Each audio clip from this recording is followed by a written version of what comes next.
religión y la espiritualidad. Lo importante sería la espiritualidad, no la religión.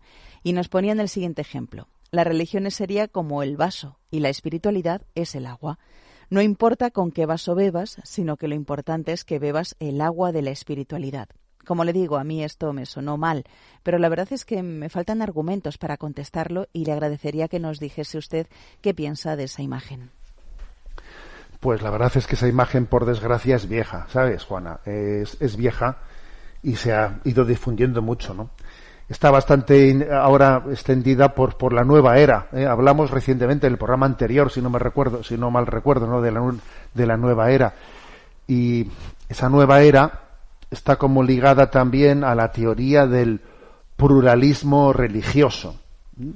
Pluralismo religioso, es decir, que en el fondo, pues todas las religiones, pues son igualmente verdaderas, ¿no? Aquí lo importante no es con qué vaso bebas.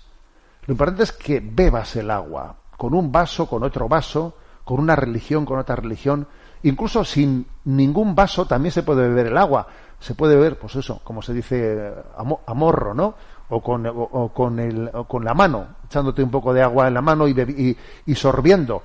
Lo importante no es el vaso, lo importante es el agua. Esta es una imagen de la cual se sirve mucho el llamado pluralismo religioso, y la nueva era, como digo, ha resultado ser una aliada inestimable para la penetración de este relativismo en el campo religioso, que se caracteriza por una especie de sincretismo. Bueno, pues venga, un poquito de cristianismo, un poquito de budismo, un poquito de islam, un poquito de hinduismo, un poquito de todo. En el fondo es creer en todo, estoy abierto a todo sin necesidad de creer en nada en concreto. Pero voy a decir una anécdota histórica. Quienes se piensan que han descubierto el Mediterráneo, que se piensan que esto es muy moderno, es la espiritualidad moderna, la de la nueva era, están muy equivocados. Esto en el fondo es una reedición del paganismo que existía en el Imperio Romano, con el que se tuvo que enfrentar el cristianismo, ¿no? Y un ejemplo ilustrativo, pues es lo que aconteció en el siglo IV en un debate que hubo entre un tal Simanco y San Ambrosio en el siglo IV. Simanco era el presidente del Senado romano, ¿no? Entonces este hombre, Simanco, colocó un ara de la victoria a la entrada del Senado romano, y cada uno de los senadores, al entrar en las sesiones, ¿no?, del Senado, tenía que quemar incienso en ese altar, independientemente de sus creencias. Porque a juicio de Simanco, tanto el cristianismo como el paganismo eran igualmente válidos. En su opinión, todas las religiones eran igualmente válidas, ¿no?, al tratarse de caminos de búsqueda de una realidad que nos supera. Su disertación, la tesis de este Simanco, se resumía en esta frase: a tan gran misterio es imposible que se pueda llegar por un solo camino. Esto decía Simanco. A ver, al misterio del Dios, del Dios Todopoderoso, es tan grande que es imposible que se pueda llegar por un solo camino. Luego, mira, aquí, cuando vengamos aquí al Senado a debatir todos los políticos, quememos un poco de incienso en este altar, independientemente de las creencias que tengamos cada uno, ¿no? Bueno, los cristianos se negaron en redondo a quemar incienso en ese altar pagano, ¿no? Y San Ambrosio, obispo de Milán, fue el encargado de responderle a Simanco. ¿Y cuál fue la respuesta? La respuesta es, a ver, que la religión no es el camino del hombre para llegar a Dios. La religión cristiana es el camino que Dios ha abierto para llegar al hombre.